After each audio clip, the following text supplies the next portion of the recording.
The Sasebo slashing is considered one of the grisliest murders to have ever happened in Sasebo, Japan, as it involves the murder of a 12-year-old girl, and the murderer was someone from her own school.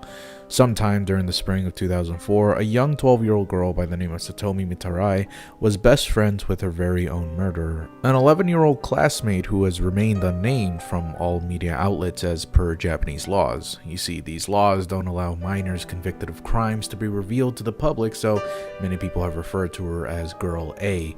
It's how she's been referred to since the crime, and it's how we'll refer to her for the rest of this video, although I should state that her name has already been made public due to a little error a news crew made while documenting the crime. When showcasing one of her drawings on Fuji TV, the broadcasters forgot or simply didn't see the name written next to the drawing and ended up not censoring her identity. Yet, for convenience sake, I will not refer to her by her real name and instead only call her Girl A. Her real name will be revealed towards the end of this video, but for now, that's just what we're gonna name her. Girl A and Satomi were good friends, allegedly, and this horrific crime occurred due to a supposed altercation between the two. Apparently, Satomi had bullied Girl A via Girl A's website, where she made fan fictions on the movie Battle Royale and had content relating to horror flash animation / urban legend called The Red Room.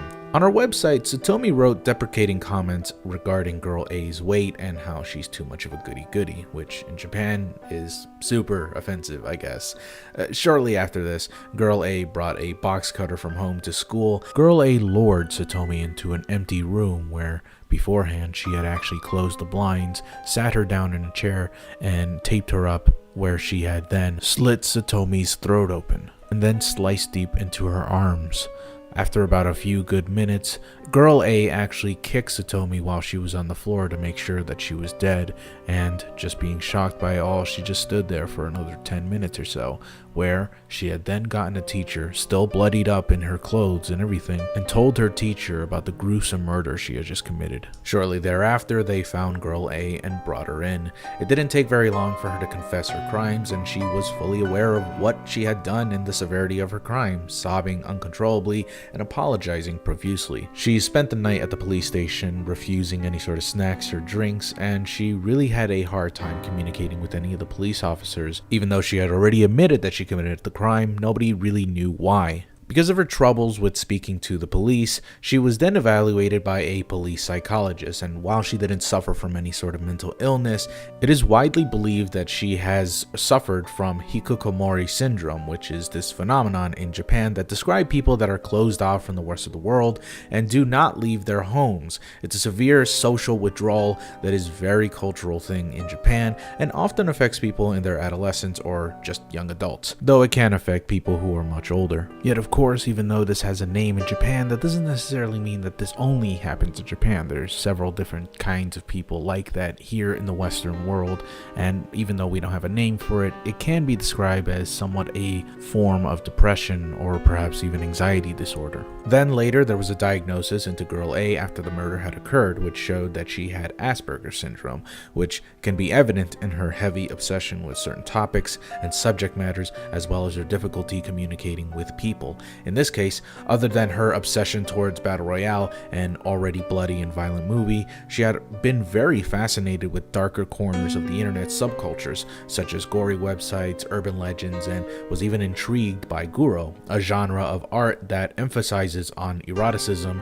violence, corruption, and grotesque imagery all around. It's almost like a fetishization of blood and gruesome stuff without really any expression of pain or suffering. And although her website doesn't exist now, it was apparently to be described as excessively violent and gory, what with her hyperlinking bizarre ASCII art and shock flash animations. It was also designed around the early 2000s urban legend of the Red Room, which I had mentioned earlier, and as legend has it, it's a chainmail or message that you would receive that needed to be passed on, or else you will face a horrible and tragic death.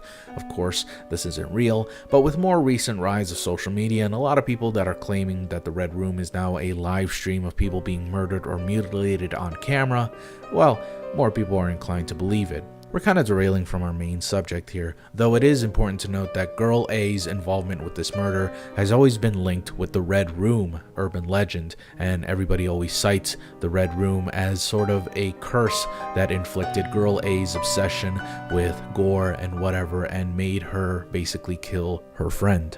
Although we're going to use Occam's razor here and just say that Girl A's obsession towards these kinds of imageries must have warped her mind into thinking that this sort of thing was normal, and her refusal to be, well, social with other people only degraded her mental health even further. It was also shown that Girl A had violent tendencies before and had physically abused her classmates by kicking, punching, and there was even an incident prior to the murders where she had a knife in her hands. It was inevitable that she would commit these crimes, and although hindsight is 20/20, unless her mental health and her obsessions calmed down in the future, things wouldn't have been better. It may be easy to predict these things now, but the one thing that people never could have predicted was the online reaction and the, well, for lack of a better term, fan base she would later accrue.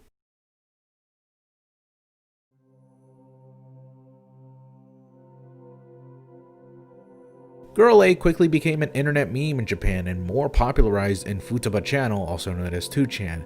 This may be a shock to a lot of people, but let's be honest, lonely weebs living with their mothers are always going to find reasons to idolize whatever girl looks remotely interesting to them or looks slightly like an anime girl. I don't know. It's online where Girl A's murders were romanticized and quickly spread throughout the internet, quickly turning her into a meme where she was referred to as Nevada-tan.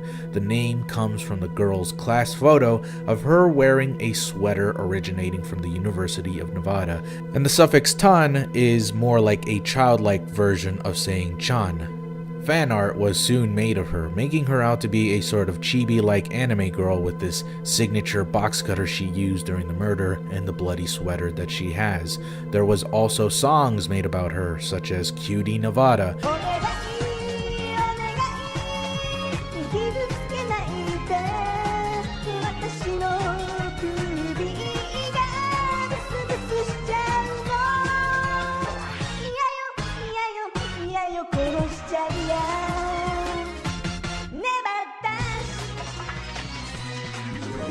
And if you don't already know, this is a reference to Cutie Honey's theme song, which sounds exactly like this except with the lyrics completely twisted up. And her website, while taken down today, skyrocketed in popularity and was quickly mirrored online as soon as it was gone. There are even some cosplayers that have dressed themselves up as Girl A.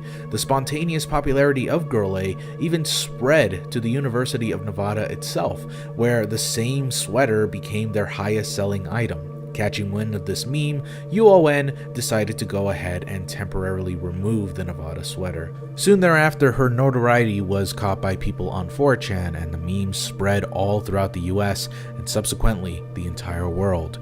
Because of the internet's morbid curiosity, people online soon found her real name when it was erroneously uncensored whilst showing her art on television. Now, as bizarre as her internet fame was, and probably still is, it's important to note that while these memes were based off of real life events and are horribly tasteless, they never really went so far as to being just memes. There was, as far as I know, no harassment towards the victim's family, nor towards the family of Girl A. It's a morbid fascination of a criminal, which is something that can be seen with most popular criminals even throughout all of history. And while these criminals in particular have never been made into, cosplays or little lolly girls, whatever, people's fascination and sometimes adoration for these murderers are nonetheless always there. But does that make this okay? I mean, no, not at all.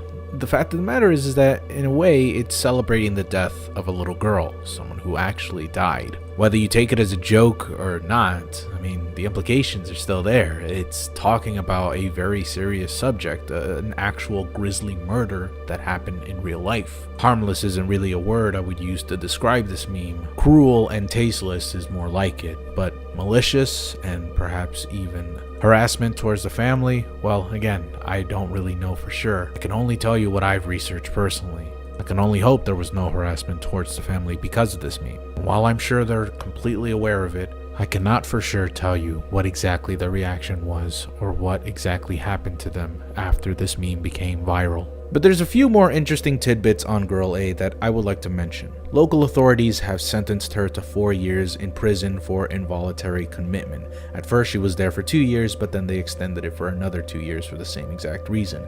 She was then given a graduation certificate by her school, as the council there thought it'd be a good way for her to reintegrate into society, as every child in Japan needs one in order to enter junior high. Now, supposedly she was released in 2008, although I get mixed reports of her being released much later, sometime in 2017 for example.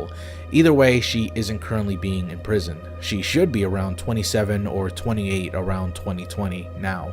And while researching Nevada-tan, or Girl A, I was able to find this interesting little post found in Amino, where someone claims that Girl A is their aunt. Now, I'm not going to take this too seriously, seeing as how, well, first of all, it's in Amino, and secondly, this entire post is just someone copying and pasting different articles and info dumps on the murders, and just pasting it on the article itself. It really doesn't give us any sort of information whatsoever. And also the author is named Jaden White. That's not a very Japanese name, but hey, maybe, I don't know, maybe they're an American, and maybe, I don't know, probably not. I